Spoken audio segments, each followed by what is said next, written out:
And we've arrived to the second of 4 clashes with B Dragon Sonic on pole from Sebastian Ocampo and Oscar Falstad. Then it's Jonathan Sims, Arthur Catfish, Sparks YT15, and Quan Todoroki. Daniel Bogstar starts 8th from Ica Wolf and Remy LeBeau.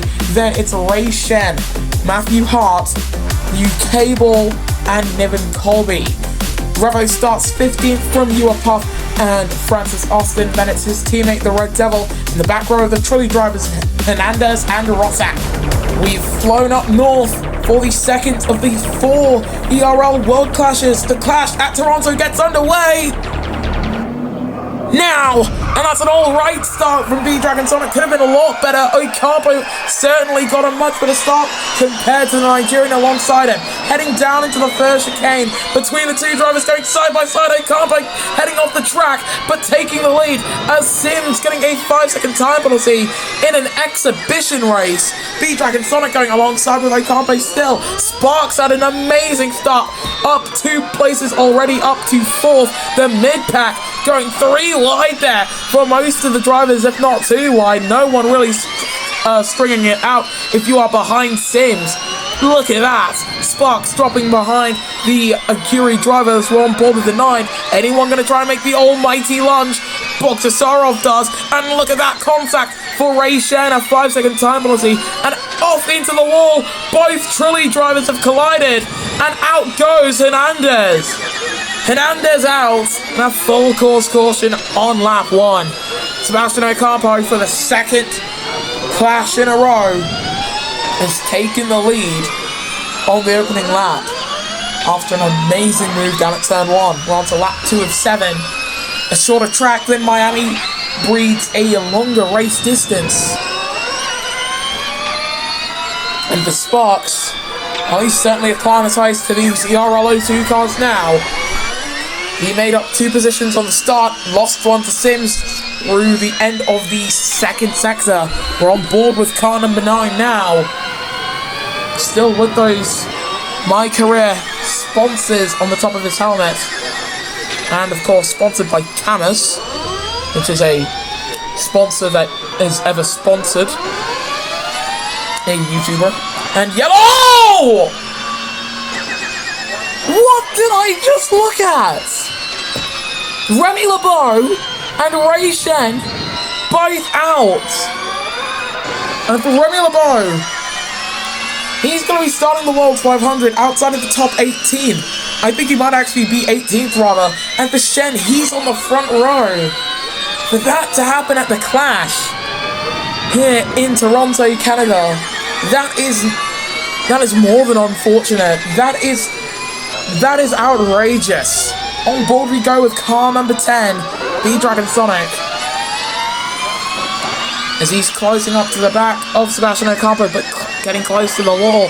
Into the pits comes Oscar Falstad. He's dropped down the order quite a bit, and he's got damage. He was involved in that melee with Shen and Remy. Anyone else involved in it? I'm not too sure.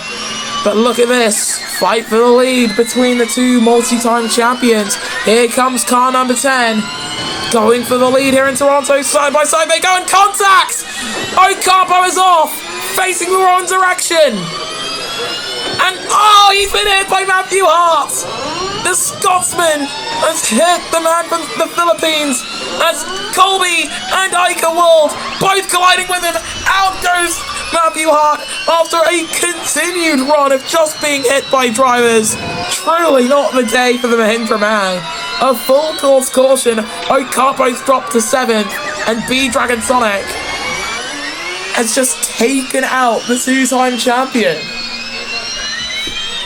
Well, sometimes you do have to make a few dirty moves, but the fact that he hasn't been penalised for that one is very questionable. He's got the fastest lap now as well, to lap 4 of 17. In comes Sebastian.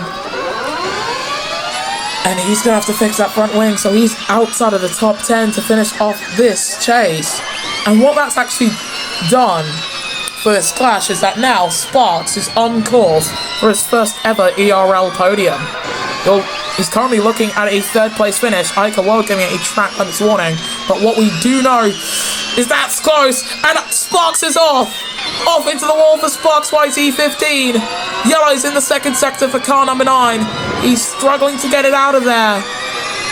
On board with the Red Devil, and that is Sparks' hopes of the podium fading fast.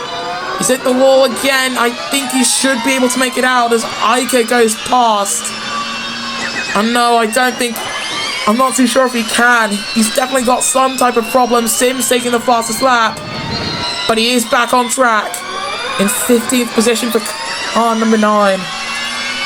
Track's been cleared. With 2 to the white flag, there goes Cable, sifting it up into 7th position. He doesn't have damage despite him going through that entire incident with Matthew Hart earlier on. It's a terrible day to be one of these ERL cars, I can tell you that. Compared to the sufficient lack of chaos last time out, as Sparks now drops to the back of the pack. And he's not pitting. Ocampo getting a track limits warning in 12th.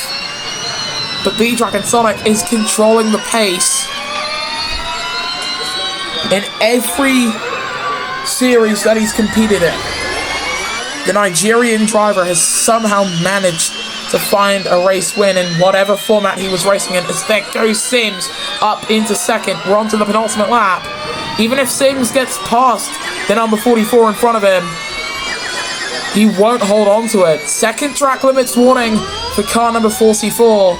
Here comes Catfish, looking at a potential move on Sims. Has to not tag him though, as Quan gets a time penalty for track limits. On board we remain with the 4 of Awful Catfish.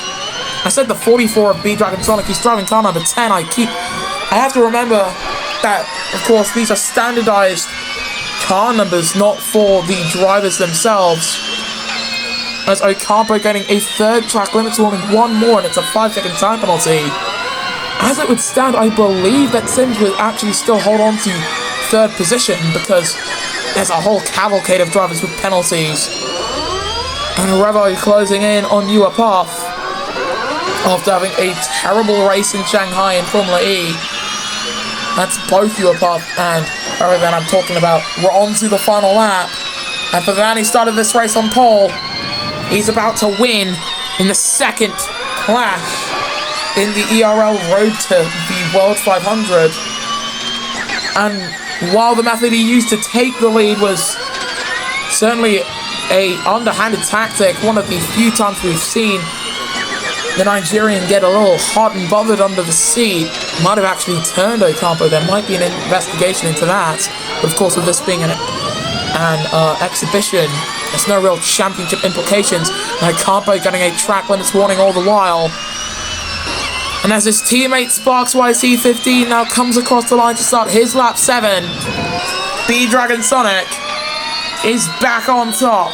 He rounds the final chicane and will win the clash at Toronto. And he sets a new fastest lap with it. Sims comes across the line in second, but it'll be Catfish taking the position. Bob Sarva's 4th from Quan Todoroki and the Red Devil. Then it's Cable. Long way back from him is Revo. Then Puff, Colby, Ocampo, Iker World, and Falstad. Then Rossack, Austin, and Sparks. But here comes Falstad to get past his teammate and take 12th away. Simplest move in the book, if the book ever had simple moves.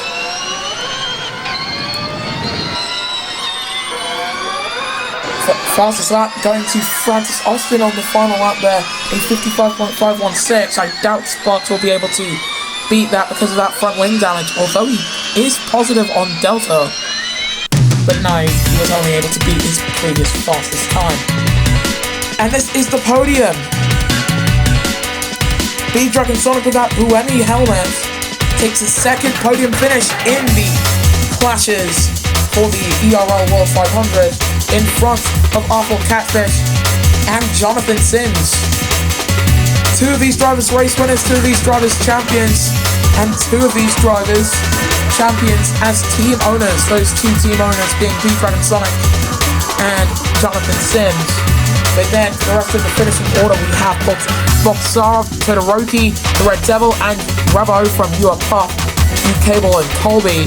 Then you've got Oscar Falstad, Sebastian Ocampo, Caroline Rotzak, Francis Austin, Ika World, Sparks YT15 as your last finisher, with the non-finish being Matthew Hartwright, Shen, Remy LeBeau, Charles Hernandez. Of course, the points that you see next to the teams don't actually go to anything. There is no championship for the Clashes.